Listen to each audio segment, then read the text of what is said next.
Meanwhile, Greater Christchurch Regeneration Minister Megan Woods told me she's not happy with the conduct of Southern Response, and she'll be talking to the chair of the company this evening. Oh, look, I'm disappointed, I'm concerned, and I'm actually really saddened for the people of Christchurch. I think that there's been some unease in Christchurch over a number of years, and that people felt pretty vulnerable. And what this report makes really clear is that from the initial good intent of making sure the staff at Southern Response felt safe and protected, and that was absolutely appropriate, this morphed into about being brand protection and reputation protection for the organisation, and it is unacceptable. So what are you going to do about it? Well, I'm having a meeting with the chair tonight by telephone. He's not in Wellington, and I am, but I'll be catching up with him later tonight. We have already exchanged some correspondence. We did that prior to the formal release of the report today, and I made it really clear to him that I was really disappointed in the conduct of Southern Response, and that once I received the final copy of the report, I'd be considering what, if any, steps were necessary, and I need to have a conversation with him this evening. So, will the chair still be the chair tomorrow after this conversation? I need to have a conversation with him this evening, and I'll have more to say after that. Well, these board members were founding board members. They were there during this time. Who do you think is responsible for this culture? Oh, look, the board were aware that Thompson and Clark had been engaged, the initial engagement, and one of the issues, and the report goes through this in quite a lot of detail, is actually the fact there wasn't a formal contract put in place. And if there'd been the formal contract, what I would expect actually is that the board would have put in place a monitoring mechanism. Okay, so Minister, if the board knew about this company, they're responsible, aren't they? So specifically, will you be asking the chair for his resignation? And Lisa, as I said, I'll have more to say after I've had a further conversation with the chair. I want the opportunity to have that conversation with the chair. As I've said, I've exchanged correspondence with him. He's well aware. Has he offered his resignation, Minister? No, he hasn't offered his resignation, but he is very aware that I am very disappointed in the conduct of Southern Response. He has apologised in a letter, and he's apologised in a press statement today, but he and I need to have a further conversation this evening.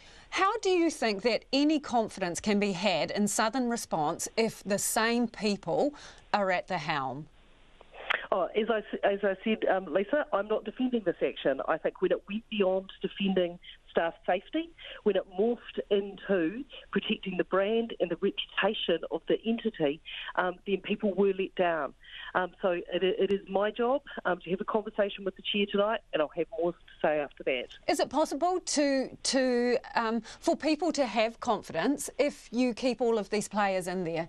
Is it possible to restore confidence? I think what the people of Christchurch can have confidence is that when I read an OIA that was going out that contained emails that alarmed me, I contacted the State Services Commissioner and said that this needed to be looked into because it concerned me that this was the way in which the state was essentially playing out, that it went beyond protecting staff, and I will always stand up for the organisation that they do have a right to protect their staff, but in this case, it is really clear that it morphed into about protecting brand and reputation. Well, it morphed into treating their customers like terrorists and criminals, didn't it? Oh, absolutely. That people have the right to attend a public meeting in this country without thinking there's someone sitting there recording it when there's explicitly been asked if there's representatives of an organisation in the meeting.